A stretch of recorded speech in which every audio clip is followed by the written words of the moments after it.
Bom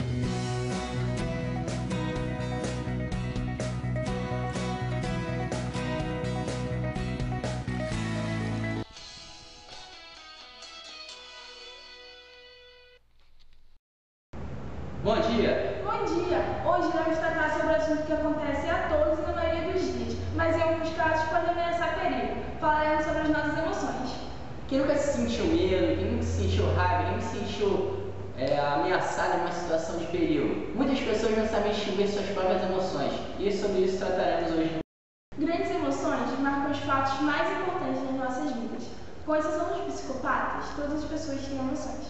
E as emoções nos tornam únicos, pois temos comportamentos emocionais diferentes uns dos outros. E a natureza das nossas emoções não depende somente do nosso cérebro, mas da interação dele com o nosso corpo. Assim, reagimos de cada maneira a determinada emoção. Mas como aparecem essas emoções no nosso corpo? Ao ouvir uma música, ao ver uma foto, ao ver um filme, muitas emoções aparecem, comandadas pelo sistema nervoso central, aonde o sistema límbico é consagrado o centro das nossas emoções. Muitos deles, para essas emoções ao serem disparadas, são causadas pela ação da amígdala no nosso corpo. Outra parte, que é o hipotálamo, presente no encéfalo, também reage com as amígdalas.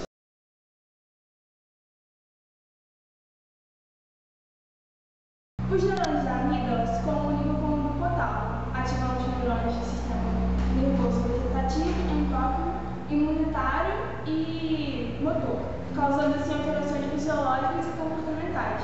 Secura na boca, tensões no estômago, tensões musculares e respiração rápida são alterações fisiológicas do sistema nervoso vegetativo e endócrino. As emoções estão ligadas a esses sistemas para garantir a nossa sobrevivência, como o sistema motor, que garante algum animal se distancia do perigo ou busca alimento. Assim, a emoção funcionaria como uma preparação para a ação, e esta ação seria feita pela organização de comportamentos, que derivam da extração e do processamento de informações do ambiente. Por exemplo, temos a visão, que é muito importante para o ser humano, e esses estímulos estariam relacionados a emoções positivas e negativas. Muitas das emoções respondem à cognição social, que nos permite reagir às emoções. Quando crianças, não temos capacidade de manipular nossas emoções, mas com o devido tempo aprendemos a controlar de forma que responda de forma agradável à sociedade. Com isso, a amígdala, que faz parte da estrutura cerebral, está neste processo. A inteligência emocional é devido às interações entre as partes cerebrais que nos faz elaborar uma avaliação cognitiva do conteúdo emocional de estímulos perspectivos complexos, como, por exemplo, a expressão emocional do pânico, que é processado na amígdala, mas também em outras partes do encéfalo. Por suas ligações com o hipotálamo e tronco cerebral, a amígdala envia uma resposta de neurovegetativa de estresse e hormonal. Devido às suas conexões, ela consegue desviar a atenção para lugares mais perigo, como uma de suas funções. Então, agora um recadinho dos nossos patrocinadores.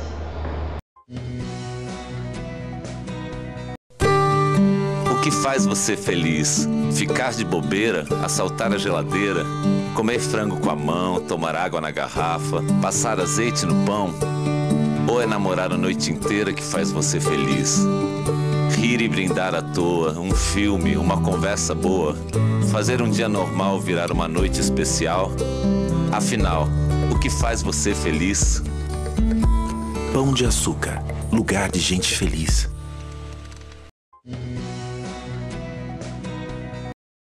Na amígdala, a produção do chamado efeito de potencialização em longo prazo explica os processos de ansiedade e estresse pós-traumático, nos quais as associações entre sinais perigosos e respostas de estresse são aprendidas e reforçadas, ocasionando os sistemas de ansiedade.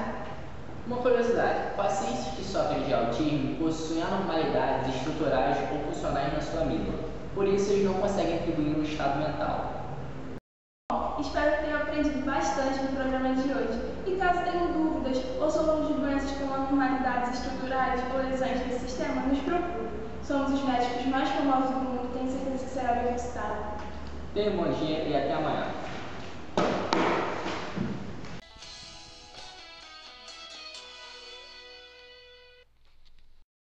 Esteves, chega mais, cara. Cara, parar, mano. Quanto tempo, mano? Tranquilidade, cara, como você tá? Foi indo, né? Pô, tô vendo que tu tá com essa cara aí, cara. Tá com algum problema?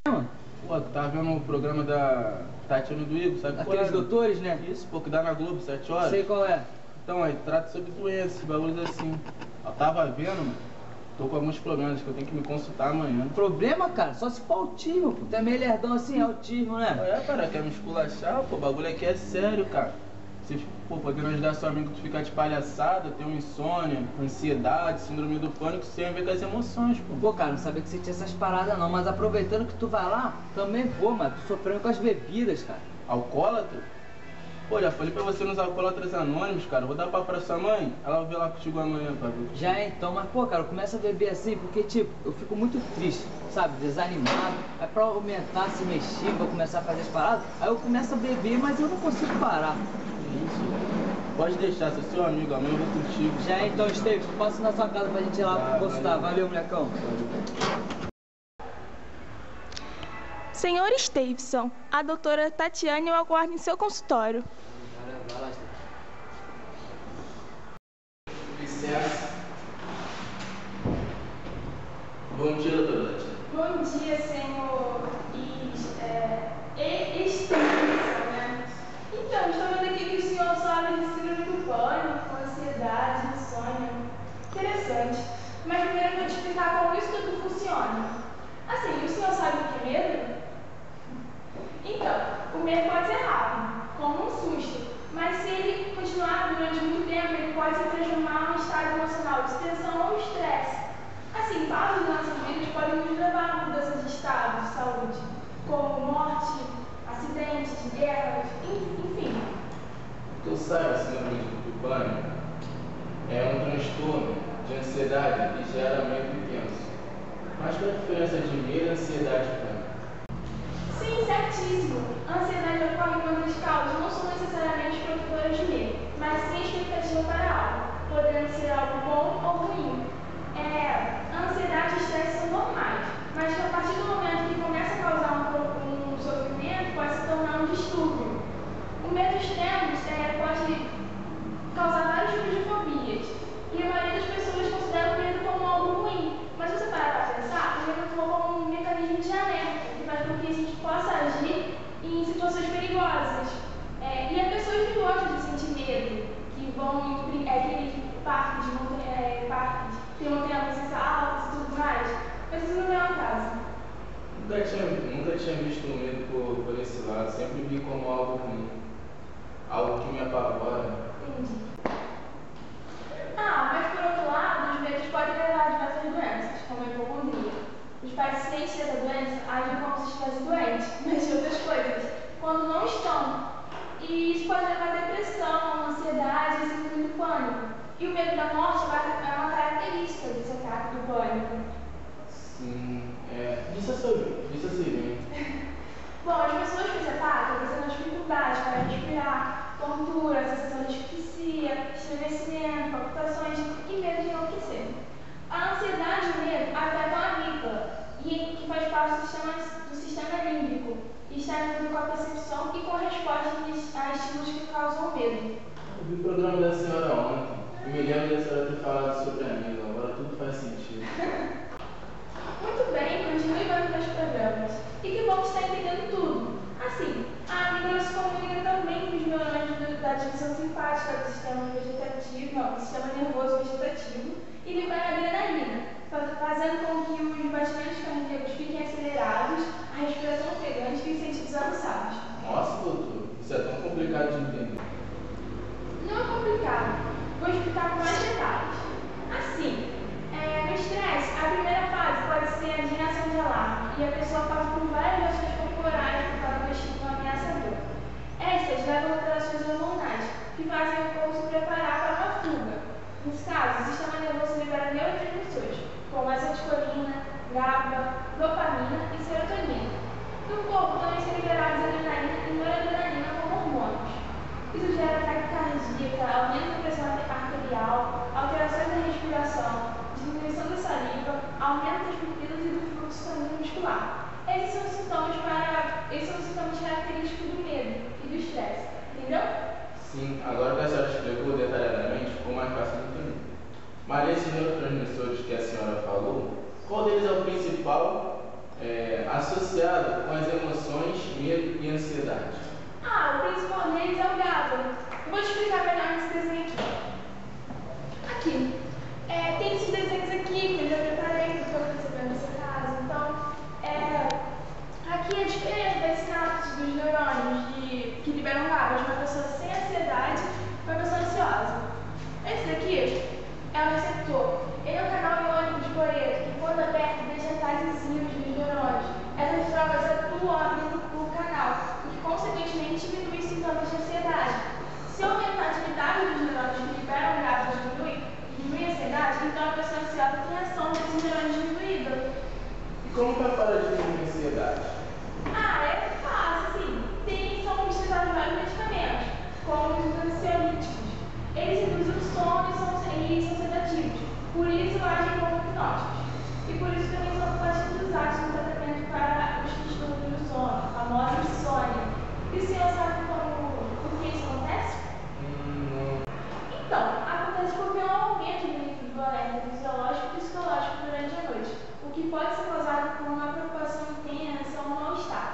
A primeira substância utilizada como ansiolíticos e hipnóticos foi o alquetílico, pois ele também inibe os neurônios do sistema nervoso central. Mas com o desenvolvimento de substâncias como benzodiazepínicos e os barbituratos, ele foi descartado. O quê? Benzodiazepínicos? Senhora, eu estou com isso de nome complicado.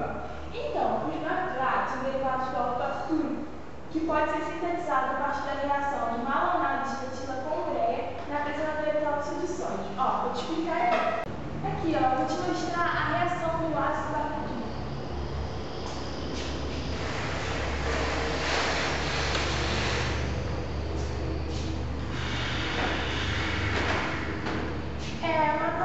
Malonato de etila, ureia, com o ácido barbitúrico. Eu só vou mostrar mesmo para você saber o que é, mais ou menos. E os barbituratos mais usados são amorbarbital, secobarbital, fenobarbital. São nomes bem complicados, mas eles são os medicamentos mais utilizados. Benzodiazepínicos. Isso. Eles são derivados de um grupo comum. Consistem em um anel benzênico fundido a um anel diazépínico, com 2 nitrogênios e 7 membros. Os benzodiazepínicos mais utilizados como sedativos são alprazolam, diazepam. São nomes bem complicados, mas são os medicamentos mais usados. Isso vai funcionar para a minha insônia? Mas sim, as consequências da ação deles devem ser são as mesmas. Os dois fazem com que o receptor de GABA se abra, porém a maneira com que esses compostos interagem no receptor é diferente. Os benzodiazepínicos relaxam a musculatura e, apesar de serem eficientes, o senhor deve tomar bastante cuidado, pois os benzodiazepínicos e os barbituratos causam dependência.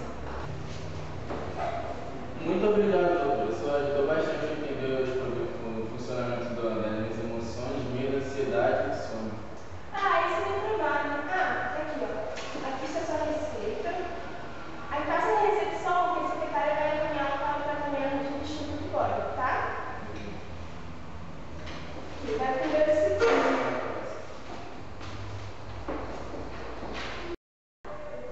Senhor Pedro, o doutor Igor está aguardando o senhor em seu consultório. Muito obrigado.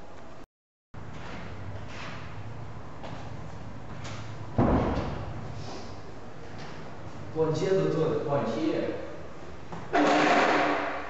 Então, aqui pela sua ficha, o senhor é viciado em álcool? Sim. Primeiro de tudo, o senhor vai estar me procurando. Vai estar procurando grupos alcoólicos metanólicos. Já que o senhor me procurou, eu vou te explicar como são os efeitos do álcool para você se sentir melhor. Estarei ouvindo atentamente. Qual é que você já?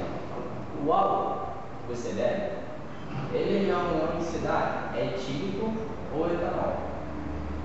Por exemplo, no vinho, se o senhor bebe, ele provém da fermentação dos açúcares presentes no suco da uva. Na cerveja, se o senhor bebe cerveja, está presente na fermentação dos carboidratos do cereal, como a cevada.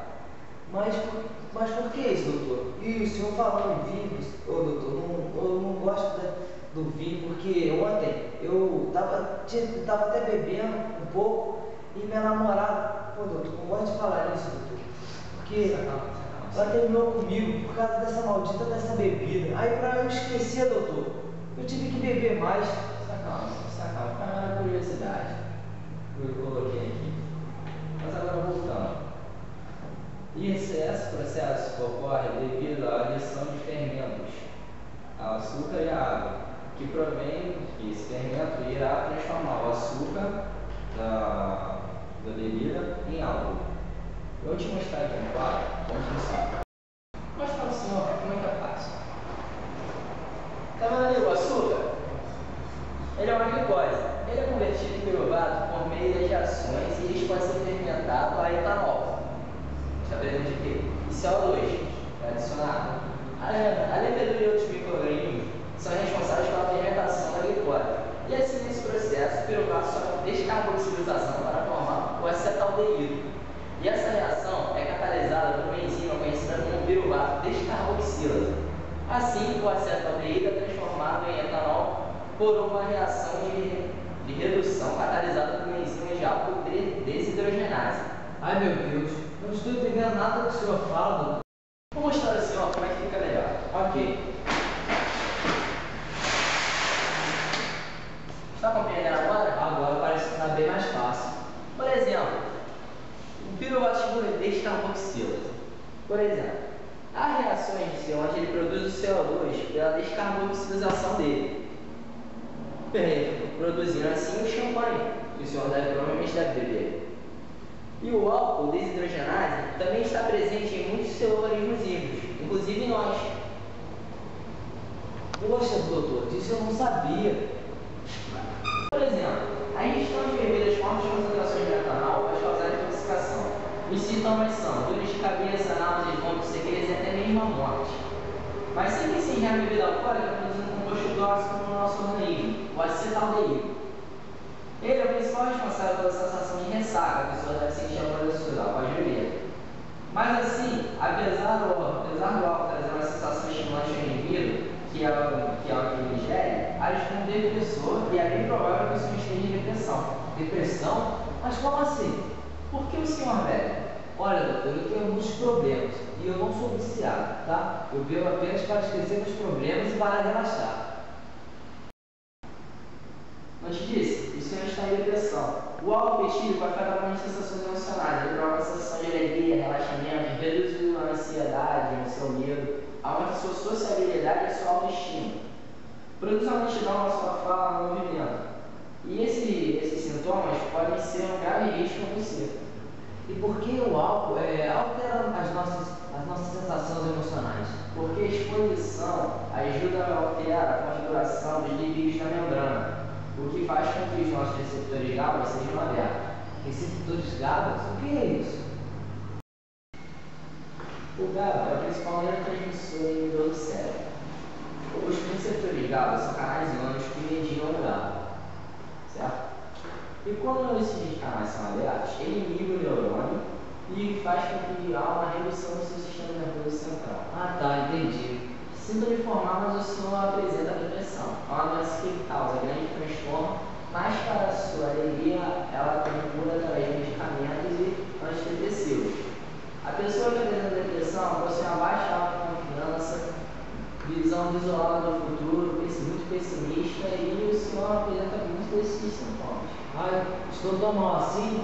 Meu Deus, nunca vou me recuperar. E minha namorada, doutor, eu sinto tanta falta dela, nunca vou tê-la de volta.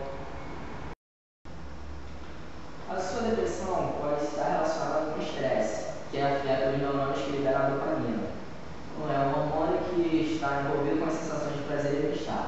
Falando nisso, por sua curiosidade, existe um distúrbio não muito comum, mas bem interessante.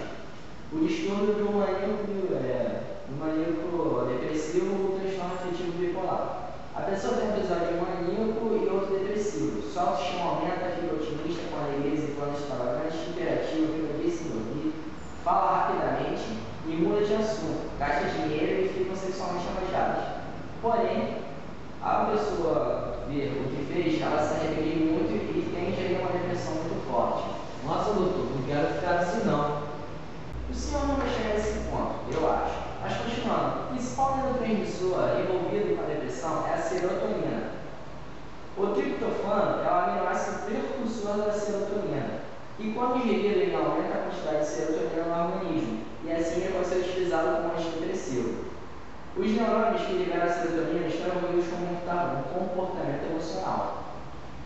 A regulação do humor e a sensação de prazer, a cocaína e a LSD e outros alucinados são antidepressivos que interferem em sinapses desses neurônios. Então eu vou ter que me drogar? Muitas drogas são utilizadas como remédio, não significa que você terá que se medicar por estes que você falou. Os antidepressivos são comercialmente substâncias tricílicas, como por exemplo a mipramina. Vou estar presente aqui. Vou abrir para o senhor.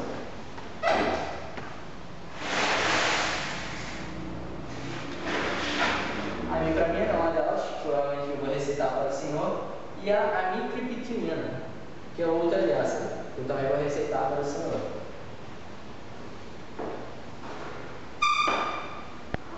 Quando essas substâncias são ingeridas por pessoas sem depressão, elas produzem a tranquilidade no começo. Mas, quando aumenta muito a sensação de ansiedade, e com a ingestão contínua, a pessoa apresenta distúrbios de pensamento e confusão mental.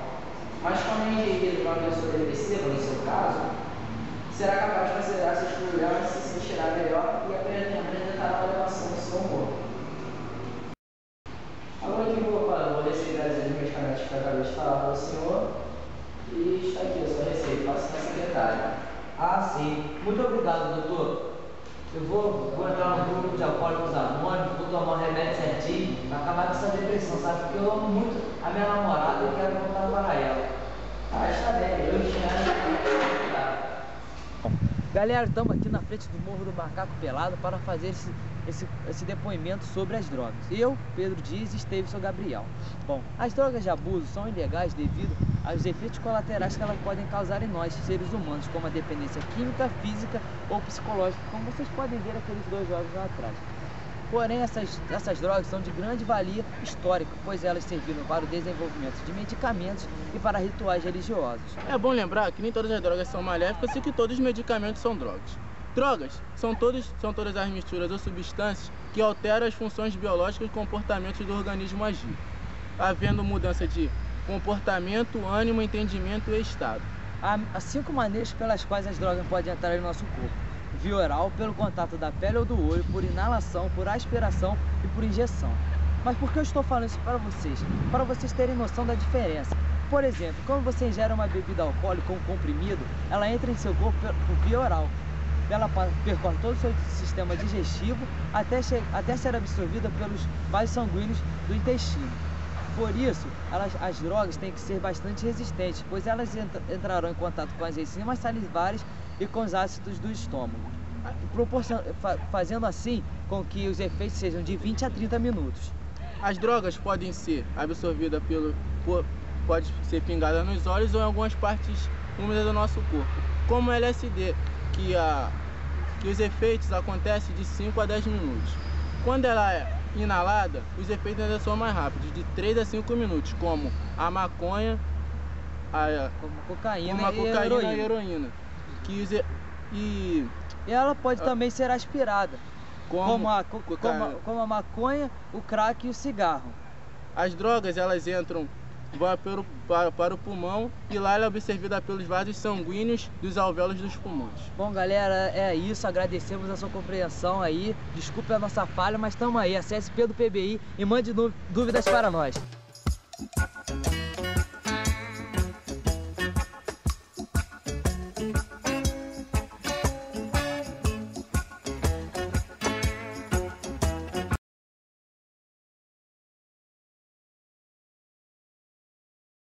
Bom dia. Bom dia. Nós somos aqueles jovens que apareceram naquele vídeo tão famoso que está rodando aí no YouTube, falando sobre as drogas. E isso a emissora aqui, TV Futura, chamou nós para o nosso primeiro trabalho para falar para vocês jovens sobre a droga. Então, não repare se estiverem nervosos, gaguejar, que é a nossa primeira oportunidade. Bom, a partir disso nós recebemos muitas dúvidas, perguntas no nosso e-mail, como essa aqui do nosso amigo João Pedro Martins, lá da Paraíba, que ele pergunta como a droga entra no nosso organismo e como ela atinge o encéfalo. Respondendo à pergunta do João Pedro Martins, queria dizer que quando a droga chega no nosso organismo, ele vai para a corrente sanguínea, passa por todos os órgãos até chegar no cérebro. O sistema nervoso possui uma barreira chamada hematoencefálica, que protege de qualquer substância entrar. E para atravessar essa barreira, a substância deve ser lipossolúvel ou encontrar uma molécula que é a metancefalo. Geralmente, as drogas de abuso possuem em sua estrutura anéis aromáticos, que possibilitam à molécula lipossolubilidade. Assim, a maioria delas interfere na parte do encéfalo que regula as partes emocionais. Existem drogas que induzem a desordem mental ou que provocam alucinações, como é o caso do LSD. Essas drogas podem ser chamadas também de perturbadores e podemos encontrá-las na forma líquida ou em pequenas pastilhas.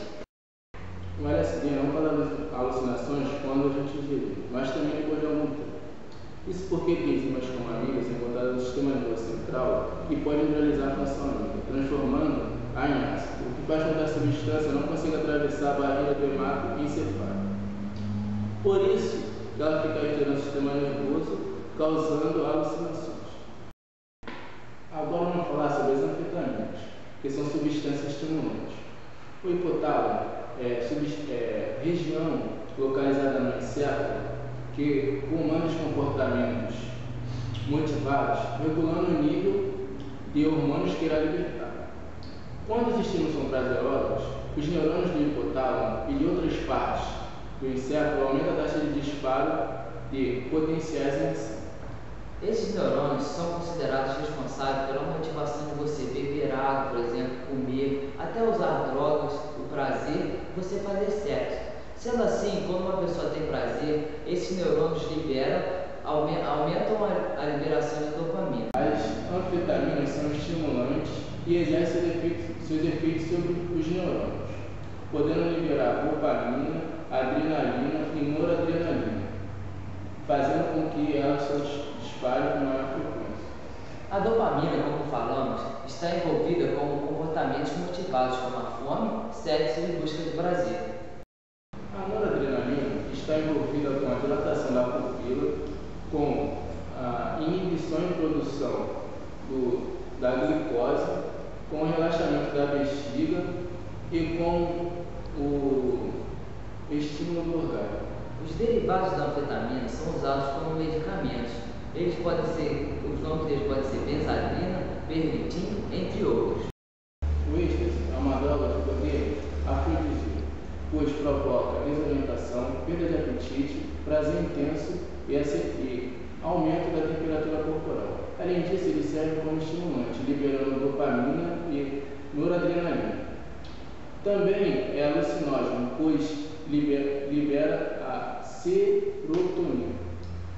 A nicotina é outra droga estimulante. Ela é encontrada no cigarro e pode causar a diminuição da fome, do tédio e do cansaço. Além disso, ela pode melhorar a capacidade física, do raciocínio e pode causar também prazer. A nicotina ela libera noradrenalina e dopamina. As drogas de abuso causam dependência, apesar de agirem em sistemas de neurotransmissores diferentes. Porém, elas agem em neurônios do encéfalo que mexem com a emoção, comportamento e emoção. Por isso, nós temos comportamentos e emoções diferentes. A droga é uma substância muito estranha, pois ela mexe com as informações que é enviada para o cérebro, sendo assim modificando as sensações. O nosso organismo ele é programado para combater a droga, pois vê-la como um veneno para nós e determinar, como acontece no fígado e nos rins. Porém, quando você usa a droga há muito tempo, em vez de ela programar, em vez do nosso organismo combater, ele vai se adaptar à droga. O organismo começa a tolerar drogas, que parecem enfraquecer a cada dosagem, e para obter os mesmos efeitos anteriores, o usuário começa a aumentar a dosagem. Com isso, a droga pode acabar modificando a comunicação química entre os neurônios, o que faz com que o organismo produza em excesso as enzimas que a metabolizam ou que deixem de produzir certos neurotransmissores. Por isso que quando a droga é retirada subitamente, a crise de abstinência são fortíssimos, pois o organismo tenta voltar ao seu equilíbrio, mas já está alterado.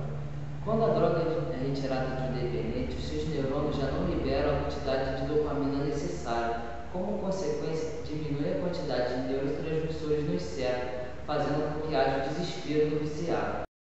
Observamos que a maioria dos pacientes em tratamentos para sair do vício, a dificuldade é imensa, além de terem muitas de suas funções mentais prejudicadas para sempre. Bom, estamos encerrando o nosso programa de hoje. Agradecemos a oportunidade dada pela TV Futura, mas lembrando que vocês tomem as prevenções necessárias e um alerta importante. Pais, converse sempre com seus filhos, converse abertamente com eles, pois o que seu filho não aprende em casa, ele irá aprender na rua. Tenha um bom dia.